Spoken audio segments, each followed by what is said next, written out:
امام حسین کو روک لیا گیا، عمر بن سعد نے روک لیا۔ یکم محرم کو امام آئے، 7 محرم تک روکا گیا، 7 محرم کو پانی بند کر دیا۔ جانور پانی پیتے تھے، گھوڑے پیتے تھے، کتے پیتے تھے، لیکن مصطفیٰ کے گھرانے کو پانی پینے کی اجازت 3 دن تک پانی بند رہا۔ 9 محرم کو عمر بن سعد نے اور لوگ بلائے۔ شمر ایک بڑا سخت آدمی تھا، سنگ دل بدبخت، جس نے حضرت علی اصغر کے گلے پر تیر مارا تھا، وہ اور لشکر لے کے آیا۔ رات کو کہنے لگا امام حسین رضی اللہ تعالیٰ عنہ سے کہ بس بڑا ہو گیا، یہ 9-10 محرم کی درمیانی رات، یہاں آپ جنگ کریں گے یا آپ بیعت کریں گے، 2 ہی باتیں۔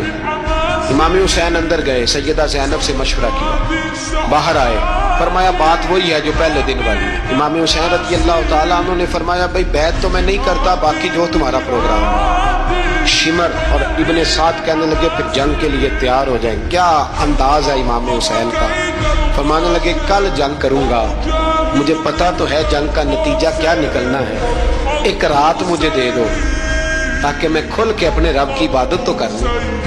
حسین نے جانا ہے، مجھے پتا ہے کل رزلٹ 72 اور 22,000 کا کیا، ایک رات مجھے دو، میں مالک سے راز نیاز تو کروں، میں گویا اس سے پوچھوں تو صحیح کہ مالک میرے والد بھی شہید ہیں، بھائی بھی شہید ہیں، نانا کو بھی دکھوں میں دیکھا ہے، تو اب میری باری ہے تو مالک میں حاضر ہوں، مجھے موقع تو دو، اس لیے کہ میرے نانا نے بدر میں بھی ساری رات عبادت کی تھی، صبح مجھے موقع دو۔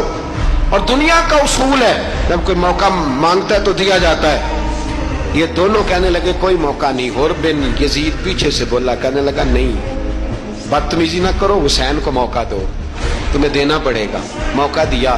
حر بن یزید نے پھر منت کی، کہا حضور آپ مہربانی کرے مان جائیں۔ فرمایا ماننے والا کھاتا کوئی نہیں، یہ بڑا مشکل کام ہے بھائی، ضمیر کا سودا اب تو عام ہو گیا، بازار لگتے ہیں، ریٹ لگتے ہیں، اپنی اپنی چاہتوں پہ لوگوں نے اپنے اپنے انداز سجائے ہوئے۔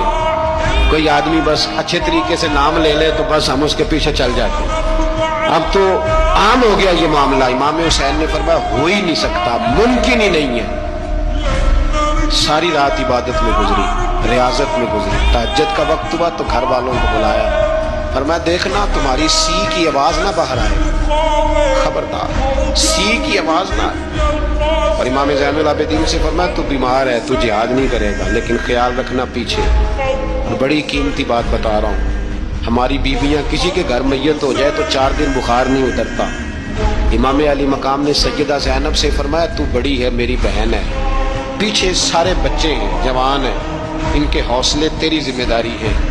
صبح جنگ کا طبل بجنے لگا، فجر کی نماز پڑھی، سورج چڑھا، 10 محرم کا دن، جمعے کا وقت، جناب سیدنا امام حسین رضی اللہ تعالیٰ عنہ نے ریت پر سجدے کیے، لمبے سجدے، لمبی نماز، سورۃ الشمس کی آیات دوسری رکعت میں پڑھی تو سارا کربلا گونجنے لگا۔